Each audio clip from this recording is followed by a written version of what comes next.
You ready, Doug? Okay, good morning, everyone. Welcome to the Maryland Public Service Commission's Retail Gas Market Conference, PC49. And the purpose of our public conference today is to review the preparations by Maryland's gas companies for the upcoming winter natural gas supply. So the order we will go in this morning is first we will take Elkton Gas, followed by BG&E, Washington Gas, Columbia, and then Chesapeake. So without further ado, let's bring up Elkton Gas.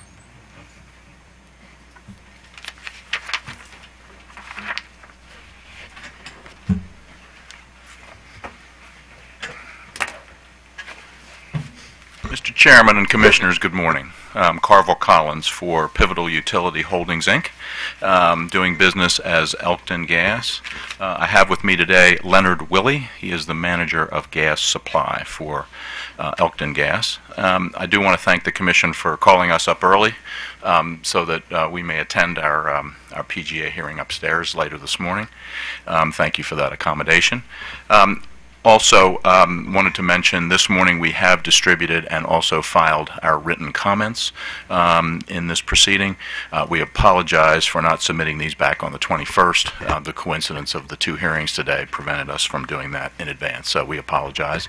I'm going to let Mr. Willey just review our comments, and we are both available for questions should the Commissioners have any. Thank you very much. Great. Good morning, Mr. Chairman and Commissioners. Elkton Gas, for those not familiar, is a small little utility serving about 6,500 customers in and around the town of Elkton in Cecil County. We receive gas directly from Eastern Shore Natural Gas. We do have also capacity on some upstream pipelines, Transco and Columbia. For the 2017-2018 winter period, we have current capacity and supply under contract to serve our firm requirements on a design day and for the winter period. We do this through the use of firm interstate transportation capacity, storage, and peaking supplies. We buy most of our gas through an asset management agreement.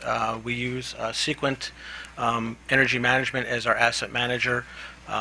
Our daily supplies, our monthly supplies are purchased through them. Looking at price volatility, we don't participate in a financial hedging program, but what we do to mitigate price volatility is we will buy fixed price supplies during the summer period for winter delivery, and we do that on a cost averaging basis. So we'll take pieces of that winter requirement and we'll buy that over a multiple periods to mitigate price volatility during that summer period for the winter time. That volume represents about 35% of our winter requirement. Added to the storage volume, which is about 9% of our winter requirement, we're price protected about 45% of our winter requirement under normal weather conditions. Last summer, we saw prices into storage of around $3.02. This summer, the prices were up a little bit at $3.07. And looking forward, right now, in 2018, we're seeing prices below that, under $3. Obviously, that could change as we get closer to that period, but right now, the forward summer prices appear to be less than or about equal to what we're seeing this past summer.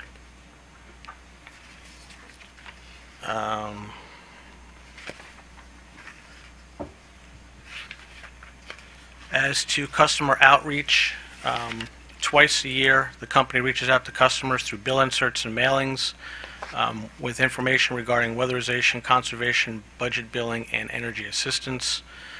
In addition, the company offers a free online bill analysis tool that is accessed to the company's website, which also contains links to the information it sends through bill inserts and mailings. If you look at I don't know if you, the appendix for weather forecast, for what it's worth, the National Weather Service is predicting for our part of the country a normal to warmer than normal winter period. Take it for what it's worth. I don't think they've been accurate yet.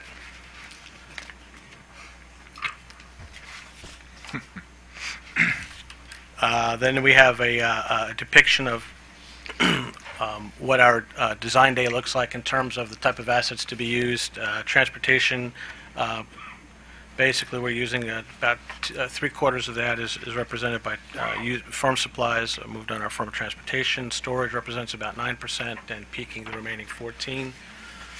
The last page in that attachment, we look at the peak days by year, and you can see the variability due to weather driving demand, and then the bottom chart is our top 25. What's interesting here is that of the top 25, 24 of those occurred within the last 3 years. The mildness of last winter can be also seen in terms of the orange shaded bars representing the peak days from last year. That concludes my remarks. Any questions? Well, thank you, Mr. Willie. Any questions for Elkton Gas? If not, thank you, gentlemen. We appreciate your presentation this morning. Thank you. Thank you. Next, we will hear from BG&E.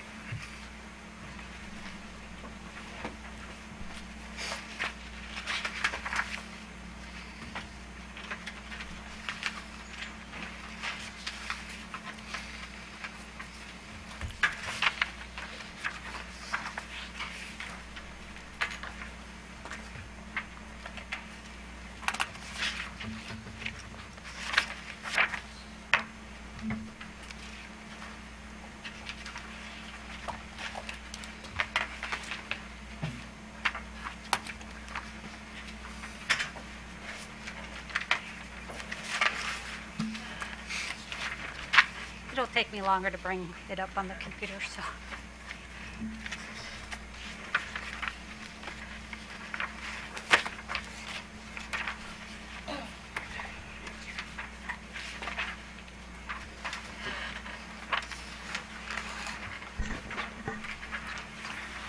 Okay, we bring these. Oh, sure. Oh, okay. Good morning, Chairman Hughes, Commissioners, Beverly Sikora on behalf of BGE.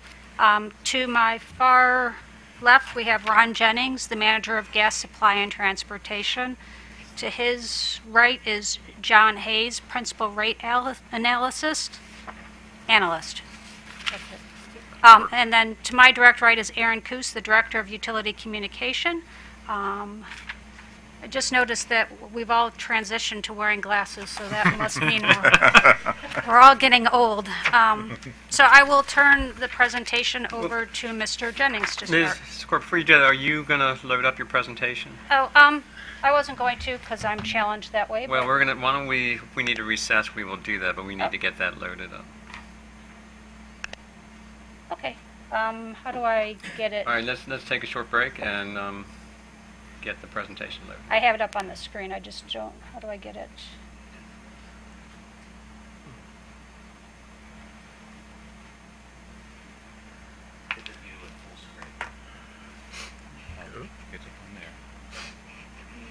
Full screen? Ah, there we go.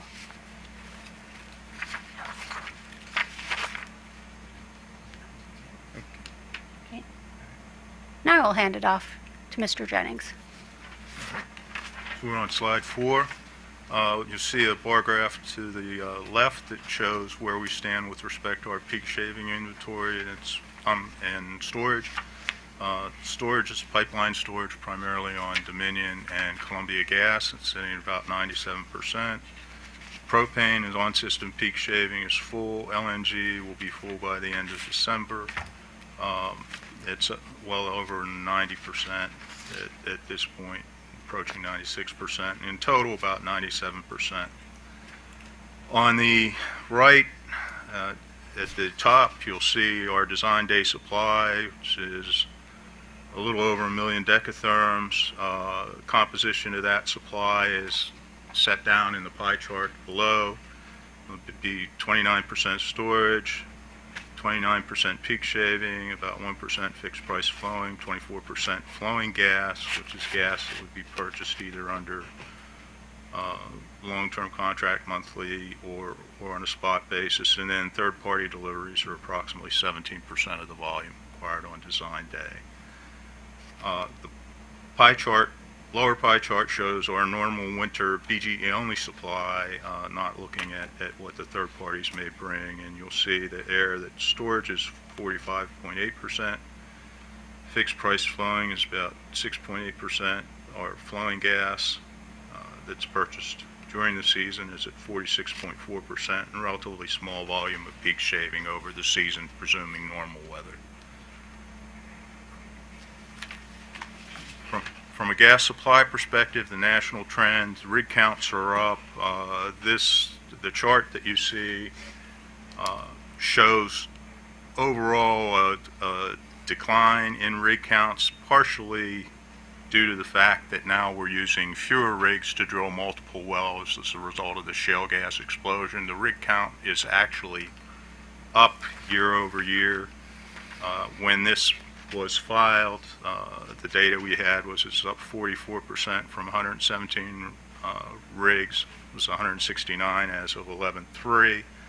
The most recent report, which lags a week, we were at 177, which is up 53%, and Gas Daily reported that in terms of production, in the Appalachian region, we're up 15% year over year, so there's plenty of gas out there. The chart on the right shows a working gas in storage versus a 5-year range. When this was filed, we're about 1% below the 5-year average. We're sitting right now at about 3% below the 5-year average as of 11/17. Again, a week lag on the report.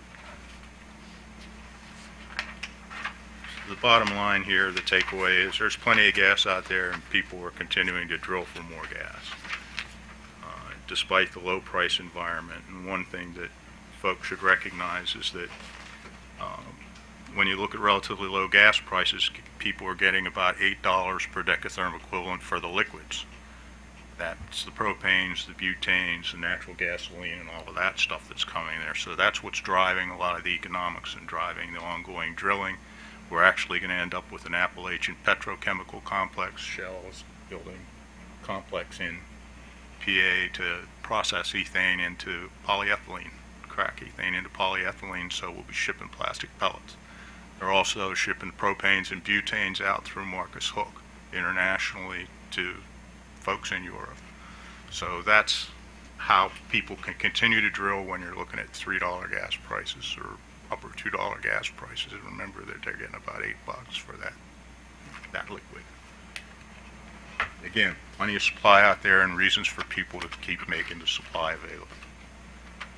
So with this, I'm going to turn it over to Mr. Hayes. Oh, I'm sorry, I skipped a slide. Weather. I know why I did that. The Elkton folks already told you. You know, the projection so far is the expectation in the coldest months of the year, December 2017 through February 2018, is warmer than normal. You know, we'll always take these with a grain of salt. They never projected what we saw during the polar vortex, and from experience, most utilities prepare for a colder than normal winter. So if the weather forecast is wrong, it really doesn't matter. But that's the projection right now. And if that comes to pass, folks' bills may be a little less than what we project for normal weather. Now I'll turn it over to John here. Thanks, Ron. What are the projected pricing and impact on customers' bills for this winter? In the upper left-hand corner is the pie chart that Mr. Jennings talked about in the bottom right of page 4. This is the winter supply under normal weather conditions. You can see that 54%, a little more than half of our winter supply is at either a known or a fixed price. Of that, 47% is storage. That's gas that we purchase in the summertime for winter delivery. We purchase it summertime at summer prices for winter delivery. It's 47%. Our fixed price flowing gas of 7% is gas that we lock in prices during that summertime, but it's locked in at the future winter prices at the time we lock it in. So the combination of those two, 54%, is no longer subject to market price movements or volatility. And then the remainder, the 46% of that winter supply, is gas purchased in the winter market and subject to those winter market forces. It's not locked in. And not being locked in is not necessarily a bad thing. When you have, we've seen in the past where prices have gone down in the winter versus our snapshots here. Sometimes they go up, but that's about a little less than half of our projected supply. In terms of pricing, we're looking at storage at about $2.80 a decatherm, Citygate delivered. Fixed price flowing gas is a little over $4, and our projected for the flowing market supply, which is still not locked in, is about $3.23 at the time these slides were put together. So that is our supply mix and our pricing mix for those. Going to the next slide, we are projecting somewhere in the neighborhood of 47 cents a therm for the gas commodity price on average for the November through March period. Now, our commodity price does change month to month based on the relative mix of flowing, fixed price, and storage in that month. But overall, we're looking at somewhere around 47 cents a therm. You can see that's significantly less than what we experienced in Hurricane Katrina several years ago, $1.21, and still much lower than recent history of prices in the 90 cents and even in the 55 to 60 cent range that we've had. So it is an uptick over the last two winters, but still relatively low than our historic average for the natural gas commodity. Okay, the next slide takes us to what we project to be the impact on our winter gas bill as compared to last year. Looking at a projected $18 a month increase in the gas portion of the average BGE residential bill compared to last winter. Two things that are driving that is we're going back to a projected normal weather versus last year's warmer than normal. I think it was around 11% warmer than normal last year. And then, as you saw, the projected increase in the gas commodity from 41 cents to 47 cents. Again, this is the range based on normal weather. If you get colder than normal weather and some increases in the flowing gas price for the wintertime, you could get closer to what we experienced in 2014 and 2015 there. If it's warmer and we have prices decline in this upcoming wintertime, we could see prices that are closer to what it had last year, maybe just a little bit more than that. So with that, I will turn it over to Mr. Jennings to talk about our hedging results that we've experienced. For 2017-2018, the fixed price winter flowing gas results, John told you. Mr. Jennings, excuse me, I'm sorry to interrupt you. Is your microphone on? And if it is, could you pull a little closer to you? Thank you. For 2017-2018, the fixed price winter flowing gas is expected to be $4.15 at the city gate.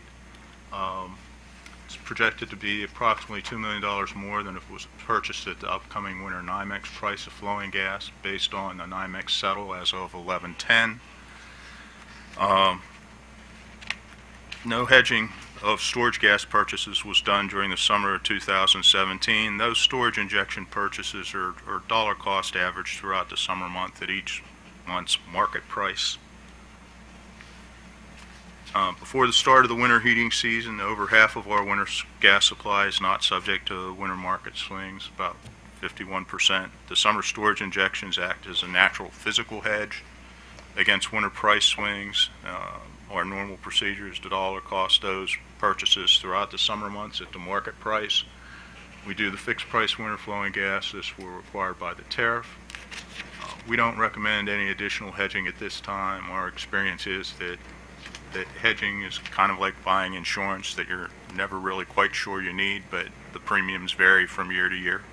If you never use it, you're not excited about having it, but generally it tends to be costlier and just going with the market price. now I'll turn it over to Aaron. Morning.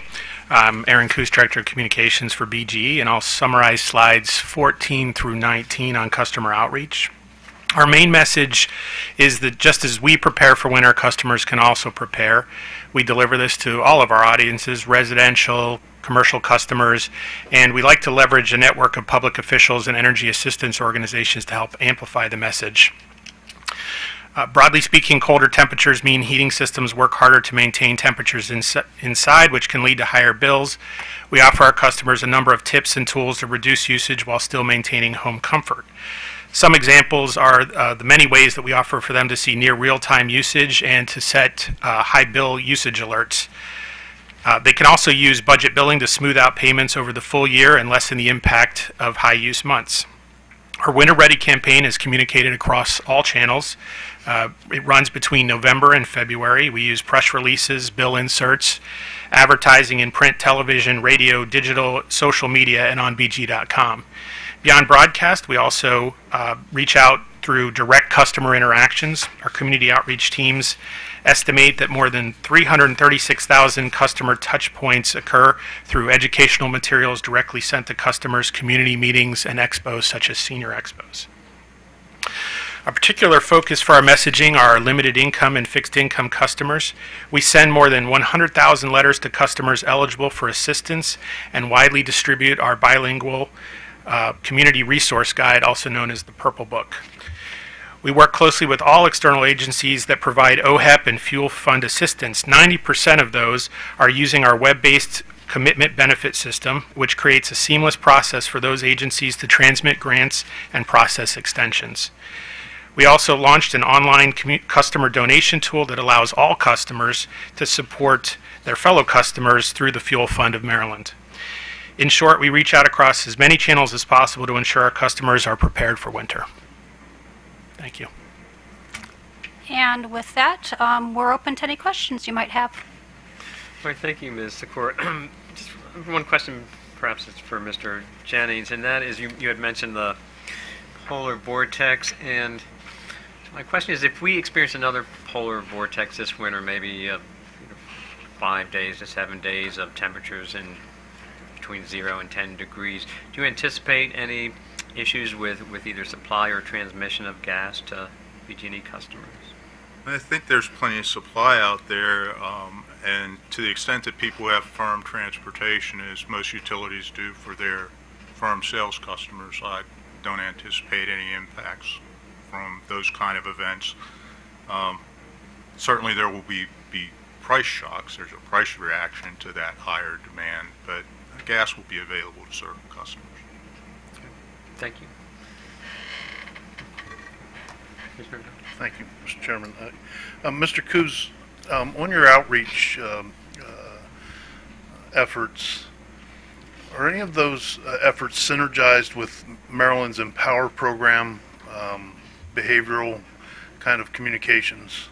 Yep, most of our outreach efforts are focused on energy efficiency and how customers can use less through our Smart Energy Savers program, which does support Empower Maryland. Okay, so are these community outreach efforts then funded through Empower? I would say some, but not all. I'd have to do an analysis to figure out exactly. Fair enough. I think it's important for us to understand that there's a logical tie between the two and what customers are paying for under the Empower surcharges as well. Correct. Thank you. Mr. Jennings, I had maybe a couple questions for you. Everybody, and this may be a little bit beyond the scope of this PC, but I want to ask it anyway because you're the subject matter experts. Everybody talks in terms of short-term estimates what's going to happen, usually in terms of a year under these proceedings. And the averages look back 5 years, but they're retrospective. Any opinion on the state of the market in the 3 to 5 year range where prices are heading? And I know it's kind of asking if we can predict the weather 3 to 5 years out, but I just wanted to get your sense of where the supply chain is going in the gas commodity markets, long term, the interplay between OPEC and their deals with Russia, what's happening in the world. Do you have any sense of where the long-term market may be heading? And I know it's wildly speculative, I understand that. Well, I think the only thing I could point you to is kind of where the NYMEX seems to be headed in terms of overall pricing. And you see that the NYMEX, which is the New York Mercantile Exchange, where the gas spot contract is traded, has gas, below $4 out into the 2022 range. The production seems to be there. For us, production growth continues to occur. We're looking at, I mentioned that Shell has a petrochemical facility that they plan to build in Pennsylvania. It's final investment decision. There are others who are looking at doing something similar. We are exporting both natural gas liquids and natural gas. All of the import terminals that we thought we were going to need pre the shale revolution have turned into export terminals. And even given what folks anticipate in terms of exports, you continue to see those financial folks who would be interested in taking positions in the market saying production is going to be sustained and the price impact is going to be minimal out for the next several years. So I think we're in pretty good shape if you look at 3 to 5 years out as compared to where we were in the Katrina days, or even in 2008 when we were looking at oil at $140 a barrel and gas at $14 a decatherm. Nobody's saying that's going to happen. Okay. Fair enough. I appreciate that. And then just one other quick question. Where is that Shell plant planned to be located in Pennsylvania, just out of curiosity? It looks to me like, from what they've proposed that I've seen reported in Gas Daily, in Beaver County. Okay. So it's in western Pennsylvania, Okay. where there's a lot of production, and there are folks who are planning, extraction facilities where they pull the liquids out of the gas stream to make it pipeline quality, and constructing pipelines to feed that facility. Thank you.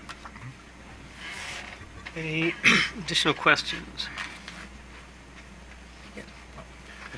Yes. Good morning. I had two questions. One regarding how I was just curious about how integrated the company is working with. On one side, you have your stride installations and repairs that are continuing to move forward, and on the other side, of course, we're coming into the heaviest season for use of gas.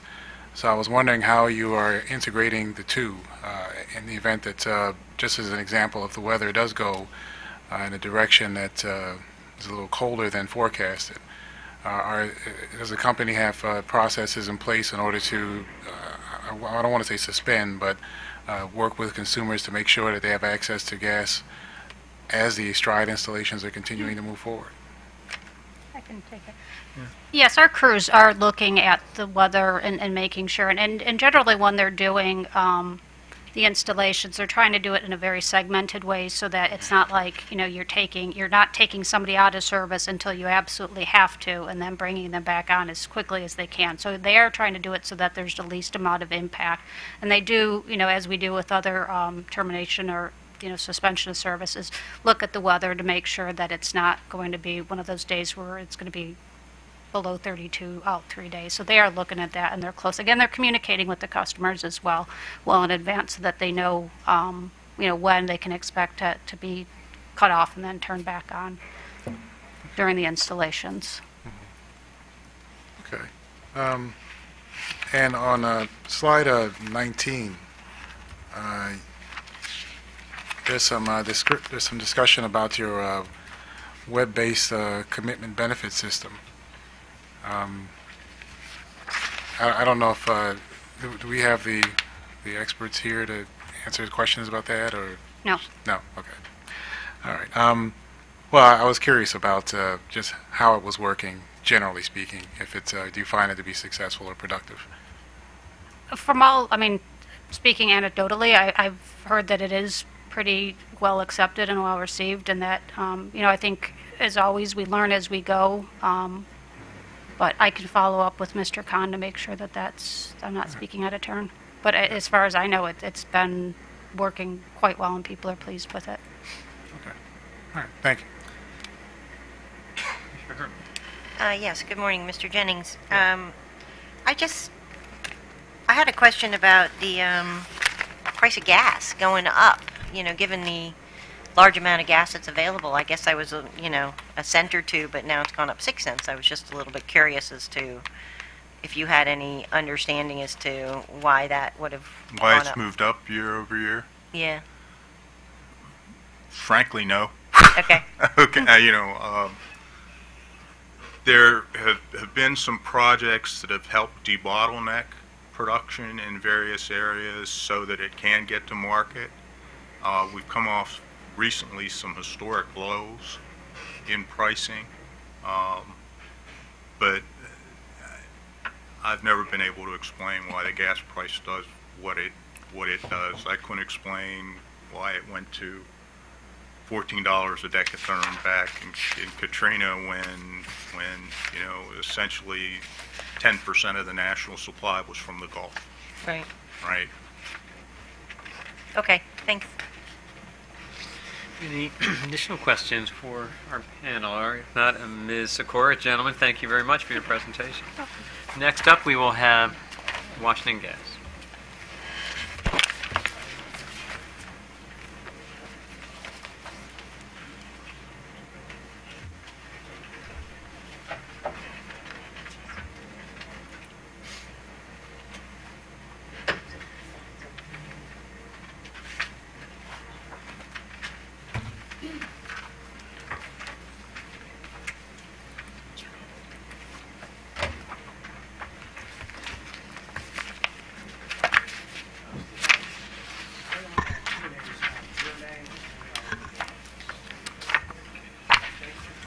Yes, the third is Mr. Wagner, James Wagner. Some extras right Again. Oops.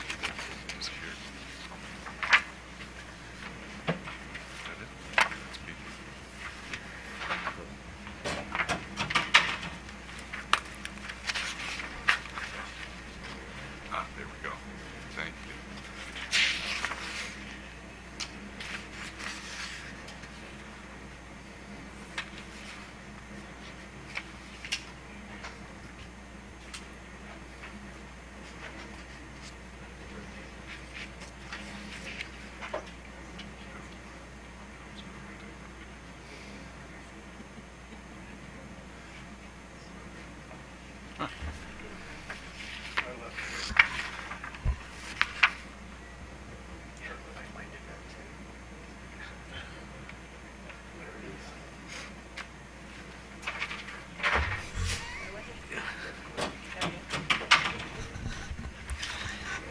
Good morning, Mr. Chairman and Commissioners.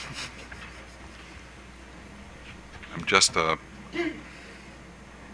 here from my job at Best Buy.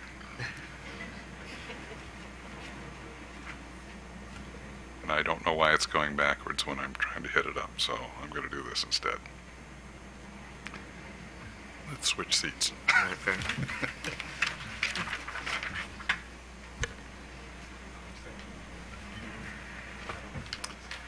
John Dodge, appearing on behalf of Washington Gas. To my right now is Jason Bonin from our Energy Acquisition Department. To my left is Jim Wagner from Rates and Regulatory Affairs. They will be both handling the computer and making our presentation, but we're all available for questions at any time during that presentation. And I believe Mr. Bonin is going to start. Actually, going to turn it over. Mr. Wagner's going to start. Good morning. Good morning. Good morning, Mr. Chairman, Commissioners. Jim Wagner with Washington Gas. Two things I'll cover with you are, one, the communications that we've done as we prepare our customers for the winter, and the second is the expected customer bill impact. So first off, we had sent out in August with customers' bills what we call maximizing energy savings, and the handouts that I have here will provide Mr. Collins a copy for each of you to look at. But within this, it gives both customers energy-saving tips, and in addition, on the pamphlet that's included in the August bills, we give customers other information such as energy assistance, our budget billing plan, where customers can make a level payment. Currently, we have a little over 100,000 customers on a system basis who use the budget plan. Of those, there's about 41,000 Maryland customers currently on the budget billing plan. So information is provided for them to call should they choose to enroll in that. Also, our customer choice program. Washington Gas has customer choice programs in all three of its jurisdictions. Maryland has clearly been the most successful of the three. Currently, we have about 105,000 Maryland customers who are on the customer choice program, thereby allowing them to work with a number of suppliers, either locking in a fixed rate if they so choose over the winter, or other different programs that meet their needs. Just an example, we have about 45,000 or 55,000 in Virginia and 18,000 in the district on our customer choice program. The information also gives different agencies that can be contacted. So that went out to customers in their August bill. In their October bill, we have a Maryland Energy Assistance flyer that goes out to all customers, and in this it specifically focuses on the MEEP program and how customers can contact to get signed up for MEEP to receive a grant for the coming season. It gives different, based on counties, there's different numbers to call for customers to get signed up, and it also discusses the Washington Area Fuel Fund, where customers who have run out of all other means to pay their bills are able to contact the company and receive funds through the Washington Area Fuel Fund. In addition, in mid-October, we send out a bill to a direct mail piece to low-income customers. So this year, approximately 7,500 customers received a direct mail piece that also included the two flyers mentioned earlier, but just gave them specific information about MEEP and other programs available to them for the coming winter season. So that went out in mid-October. On October 23rd, we did a press release. And in the press release, it includes winter preparation tips. It also includes different numbers for customers to call. Again, talks about the budget billing, talks about customer choice, talks about the Washington Area Fuel Plan. So that press release went out October 23rd. It also gives customers a heads up on what's coming in terms of their bill for the coming winter. So again, due to the warmer than normal winter we had last year, customers' bills were considerably less last year than we would anticipate them being on a normal weather basis. In addition, we have on our website, there's again all of the energy saving tips as well as other information for customers in preparing for the winter is available on our website.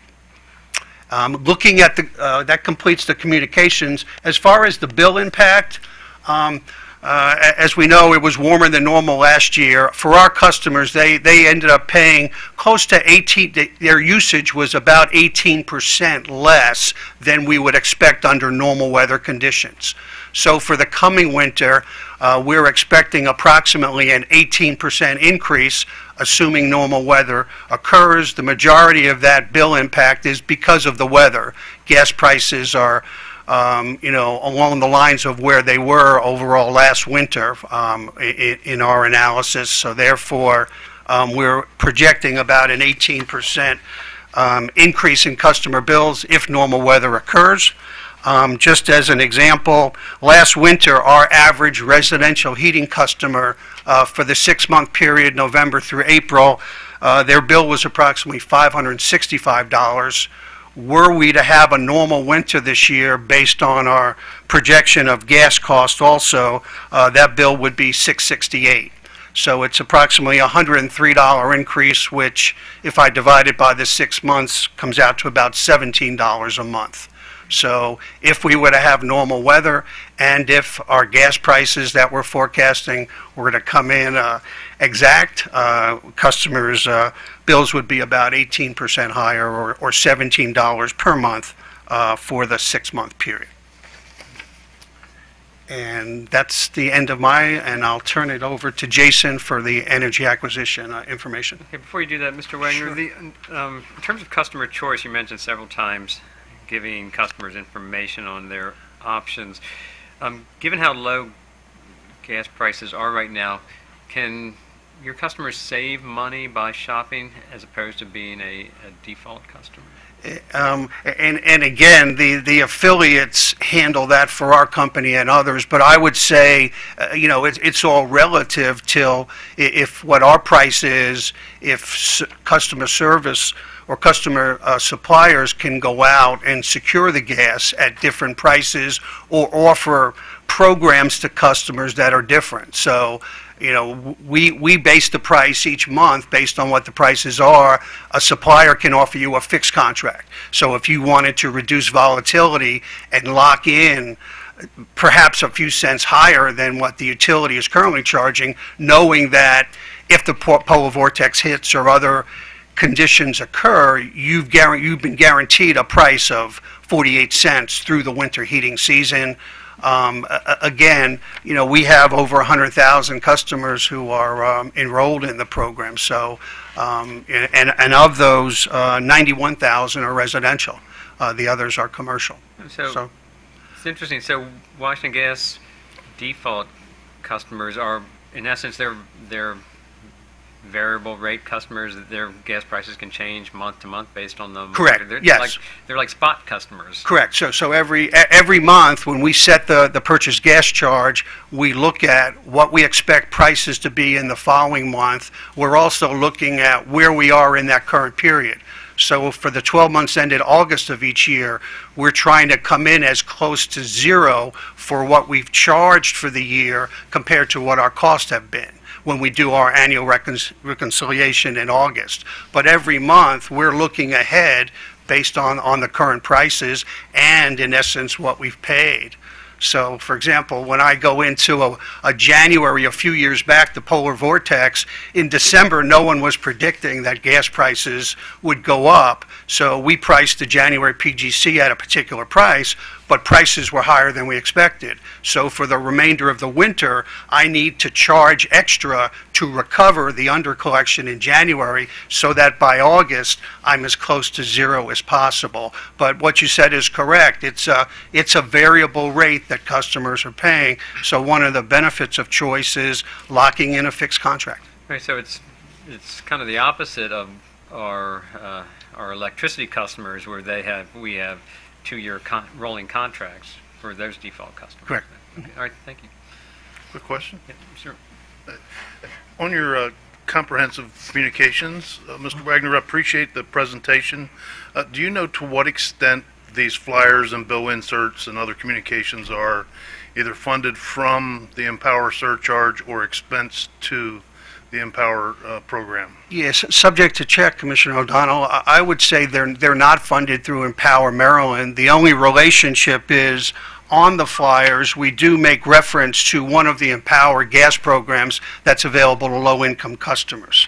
So on the pamphlet, we talk about a Empower program that's available. But otherwise, no, I would say it's a separate, the cost for any of this communication is part of the utility cost of service. Fair enough. Thank you. Sure. Now, Mr. Bonner. Sorry. I'm sorry, Commissioner. Mr. Wagner, I don't see any mention of social media on your outreach. Do you use social? I didn't see it. Perhaps it's there. I just didn't see it. The short answer is we do. Okay. We have a robust website. We're also on Facebook, Twitter, and several other platforms that I am not technically astute about, just like the laptop here today. But yes, we are on social media every day. Do you have an app that people can go to and I'm not sure about the app. I'd communicate have to that check way? on that. I recall hearing in a hallway discussion that we were thinking about that, but I don't know if we've launched that. But Okay, I'll thanks. check. Yes, good morning, Mr. Wagner. On page 7 of your presentation, you mentioned, and you said it also in your oral presentation, that all things being equal, customers could see an increase in their bill just because of the change in weather, and as a result of that, the bills could be as much as 18% higher than as compared to last year. So I appreciate that you're communicating a lot of information to consumers about that in order to prepare in advance for that. How are you presenting this particular issue to them as part of your communications on the website, for example, and in some of the materials that the company is already sending out? On the website, the press release would be out there with this information on it. Okay. So that would be the primary means of communication. So it's specifically telling customers that, in a sense, it's a weather-driven situation, and partly just a concern about the amount of comfort the individual consumer wants in their own home, as opposed to something that may have happened from an industry perspective. Is that Commissioner Winton, my thoughts would be for the customer. Many times they may be budgeting based on what they paid in the prior year. Right. So this message is really to get across to them that, that was a much warmer than normal year, just as after the polar vortex, the numbers went the other direction. We said if you receive normal weather, your bill could be down 10 to 15%. So I would say it's more of just an update to the customer that you had exceptional weather, warmer weather last year, and that all we can do at this point is say under normal weather conditions, your bill's going to be higher in the coming winter, so be prepared. Okay. Yeah, we saw a lot of this issue several years ago during case 9175. It was a similar type of situation. So I was just curious as to what lesson learned we took from that and are applying now. So thank you. Sure. Now, Mr. Bonner. All right, I'm Jason Bowden. I'm the manager of energy acquisition, and just kind of walk you through our supply portfolio for winter 2018. Our design day right now is a 1.982. Our total capacity resources is just slightly over 2 BCF, leaving our reserve margin at about 5.4%. We plan on serving this on transportation storage and a mix of on and off system peaking.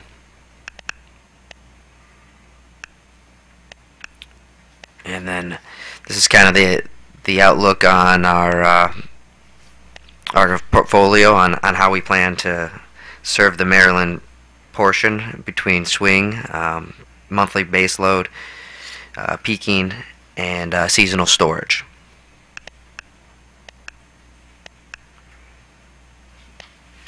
So, looking at our summer hedging, our summer fill volume was a little bit over about 9.5 BCF, leading to our WACOG of 2.48, and we didn't do any incremental storage hedging. And looking at our winter hedging, we didn't perform any winter hedging, physical or financial. And looking at the winter strip price as of November 1st, we were at $2.98. That's all. Mr. Bonin is available for questions. Now, 2. All right. Any questions for Commissioner O'Donnell? Just a quick question. How do you account for your ability to interrupt service should you have to in a extreme weather event? Do you account for that in your planning for your portfolio? In general, we, as far as interruptions, we account for it in having the incremental peaking storage that we'll need. We don't go into the winter planning on interrupting any of the interruptibles. However, if there is an instance where we do need to interrupt due to various winter conditions, we're going to make sure and we have enough basically capacity resources to cover any load, or if those individuals don't come off. What I'm really trying to get a sense of is what is your capacity to interrupt customers in an extreme condition? As far as the process, or just how much can you cut off the system should you go above your total? See what term you use. Your total capacity resources. Should you get a winter event that takes you above your total capacity resources, that demand, how much of a demand do you have the ability to interrupt? Right. This is a firm only. I guess, numbers, but as far as our design day capabilities, we're looking at an average of 5-degree temperature, 19 mile an hour winds. The exact, if you're looking for an exact load volume, or I'm probably not asking the question precisely enough.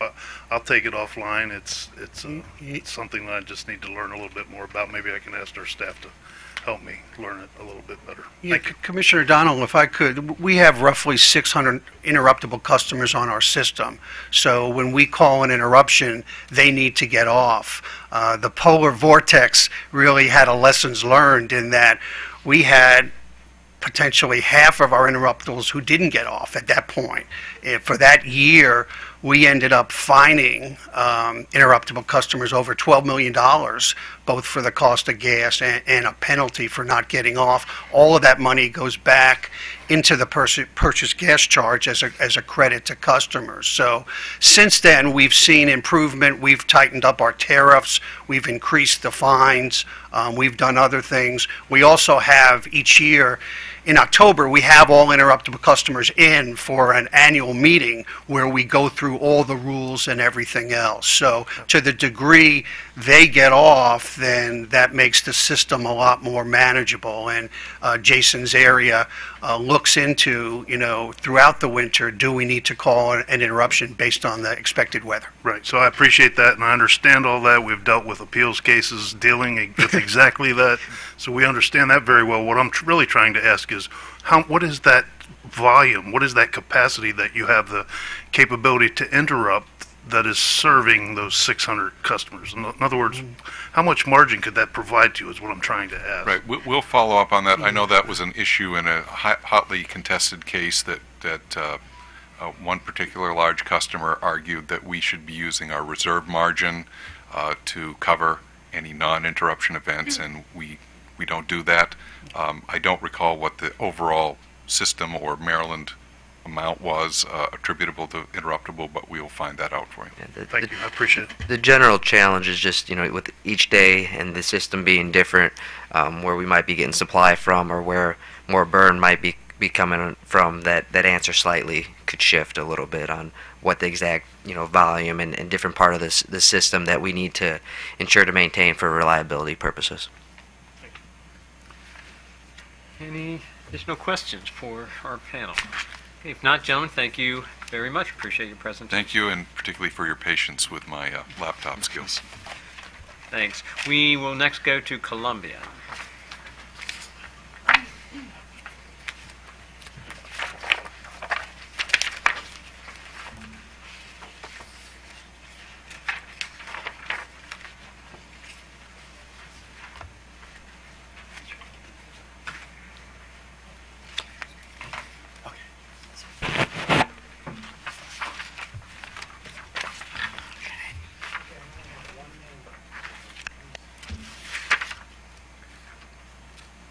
You have mine. Andrew Tubbs, Senior Counsel for Columbia Gas of Maryland. With me is Tina Monning.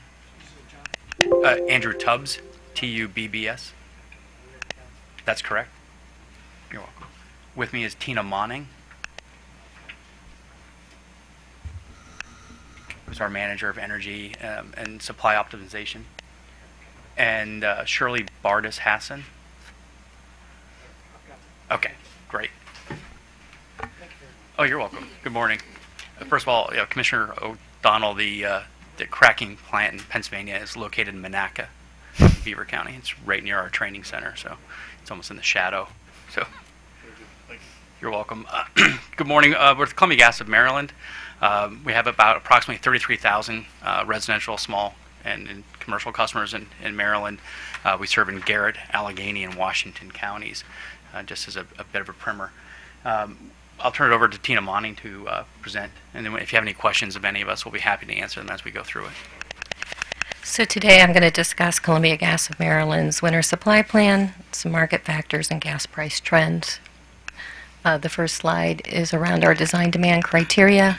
We plan around a 10% probability of a cold day occurring. This equates to a day with a weighted average temperature of -1 degree. Our seasonal demand, we look at warmer and colder. Normal winter, that's November through March, having a 10% probability of occurrence, and this equates to a winter of about plus or minus 9.9% different than normal. For our 2017-18 winter season supply, we anticipate 59% of our supply coming from purchases flowing on our FT, and the remaining 41% out of storage, and this is predicated on a normal winter. If a design day were to occur at that -1 temperature, we would serve that by 62% of storage withdrawals and the remaining 38% of purchases.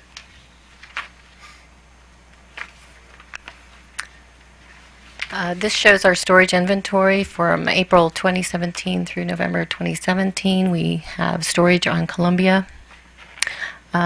We started April 1st at about 15% in our storage. We were coming off a warmer winter, and we filled to approximately 93% as of November 1st.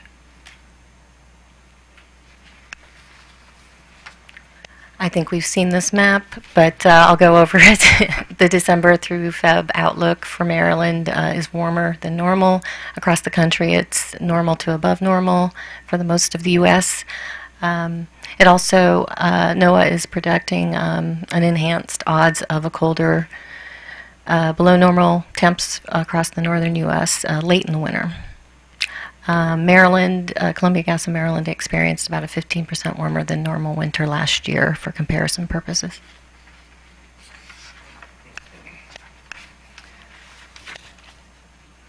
This next slide looks at U.S. working gas and storage from EIA. The October 2017 level, storage level was about 3.8 TCF. The prior year was 4, so this is a decrease of, or year-over-year change of about -5%. However, the current storage level is within 0.4% of the 5-year average.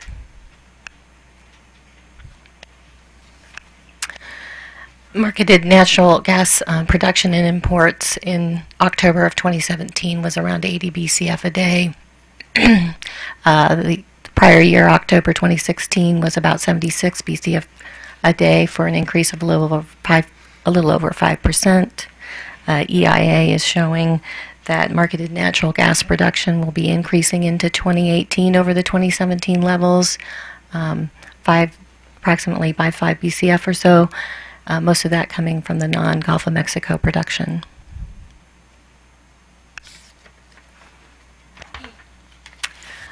This shows the historic and forecasted prices at Henry Hub. As of October 2017, that price was $2.88. Last year, the prior year, was $2.98 for a year-over-year change of about -3%, a little over. EIA is projecting natural gas prices over the next 12 months to increase slightly by about 4%. It's also showing this winter's prices slightly above last winter's, but overall relatively low gas prices. So in summary, marketed production is increased in 2017 and projected to continue to increase into 2018. National storage levels are around the 5-year average. Abundant supply available and relatively low gas prices, although maybe slightly higher than last year. That's all I had. Thank you. Just a quick question. Yesterday afternoon, we got a new updated version of this, and I perused it very quickly, and I couldn't spot the difference. Yeah, it was just an updated graph on the NOAA chart. It was probably hard to tell, but we wanted to make sure it was right. Got it. Thank you. I think that's described in the filing. I just wanted to make sure. I didn't get the filing. I just got the paper copy of the color chart and said this is a new one that replaces the old one. And right. I want to make sure I wasn't missing something significant. So no significant. Thank you. Anything else for our panel? Yes, Commissioner Lind. Yes, good morning. I just wanted to see if you could give us just a very brief summary of the company's outreach to consumers in terms of alerting consumers about the upcoming season. Actually, we were just commenting on how the letter doesn't actually indicate that, so we shoved down a little bit more backward. We do have outreach using social media, Facebook pages, as well as budget plans for customers, as well as energy efficiency and low-income programs available to our customers. I can provide you with some more information and sort of the copies of what we use to inform our customers of those programs. Okay. Thank you. You're welcome. Anything else? None? Thank you very much. We appreciate your presentation. Thank you. Thank you. Last we have is Chesapeake.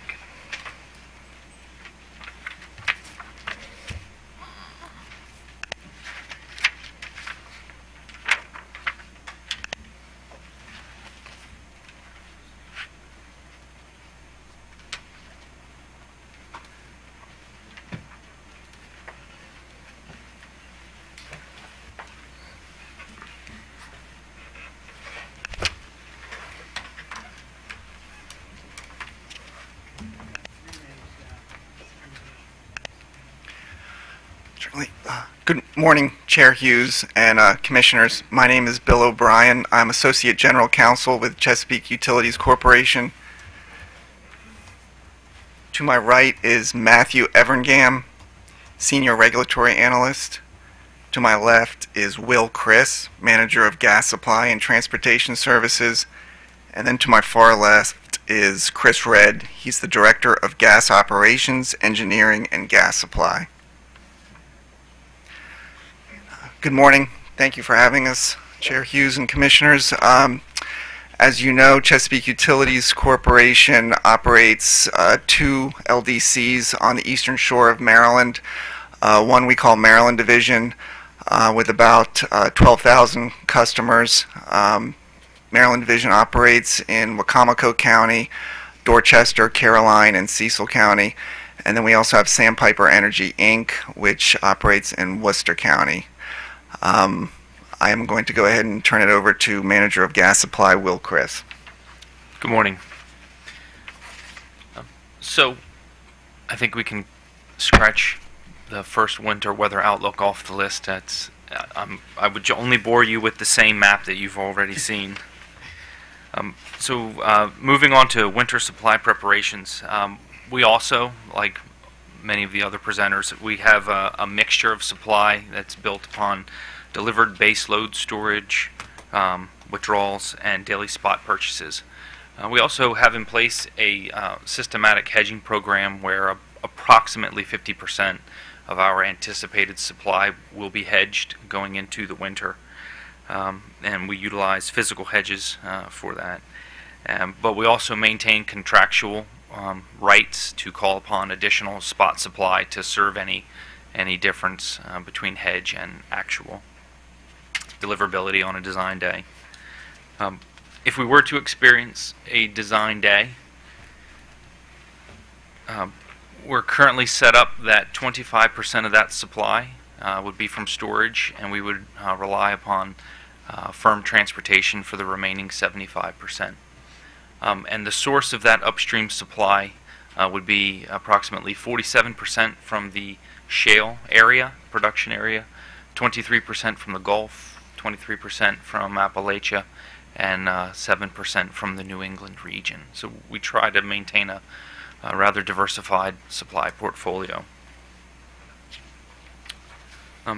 As I had already mentioned, our hedging program is systematic in that we make physical forward purchases on a 12-month rolling basis.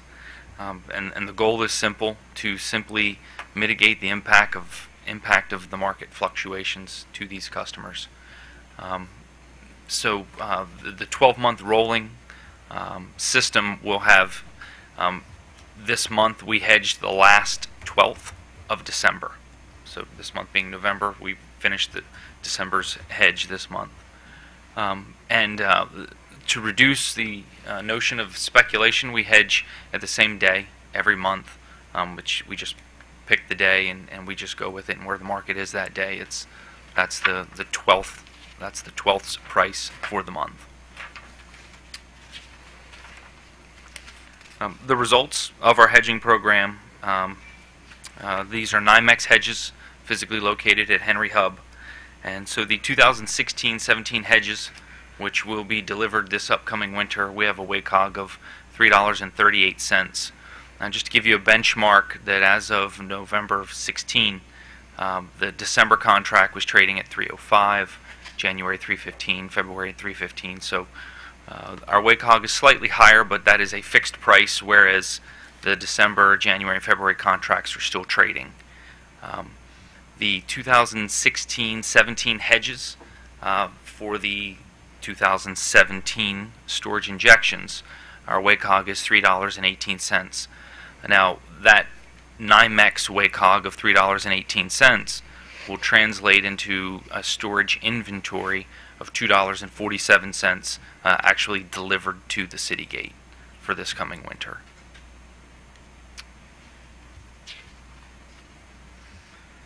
Looking beyond, again, as of the same day, November 16th, the 2018 storage injection strip was priced at $297, whereas the winter-only strip was $323. The EIA on November 9th reported that natural gas stocks were just below the 5-year average.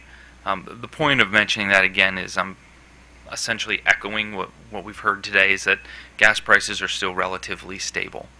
And that although these gas prices are relatively stable, Chesapeake does believe that having a routinized hedging program is prudent to protect against market fluctuation for customers. With respect to our customer outreach and assistance programs, we certainly offer budget billing, which, as I'm sure you know, smooths out the customer's bill over a 9-month period in hopes of eliminating the surprise bill if there were some significant market impacts. And then there is a true-up bill in June to resolve any differences. We're also promoting conservation. We offer conservation tips within the bill by providing customer guides, which are sent to each residential customer. And we also offer these same tips along with some others on our website and via on-hold messages for call-ins. This is just a snapshot of how our website will look with the appropriate address. And I'd also just like to briefly mention that Chesapeake has a sharing fund. It's sharing. The fund itself is a nonprofit organization that was initiated by the corporation employees 30 years ago. It accepts donations from customers, employees, the community, and Chesapeake. It's also utilized by social service programs, so it is open. And in addition, the program offers various grants to applicants, and I've also included the website to that program. How do customers make donations to the program? Do they write a check, or can they do it on their bill? The only method I'm aware of is when they walk in to use the walk-in service, there's an area there that says if you'd like to donate to the sharing fund. I imagine it's also part of our newsletter and in probably part of the bill too. Throughout the year, we have messages about the sharing program. But important to note, no ratepayer funds goes to this sharing program. Thank you.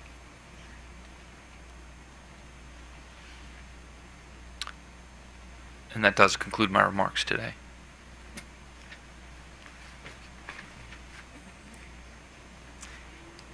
Is that it for the presentation? That's it, unless you have questions. All right, we'll see if there are any additional questions for our panel.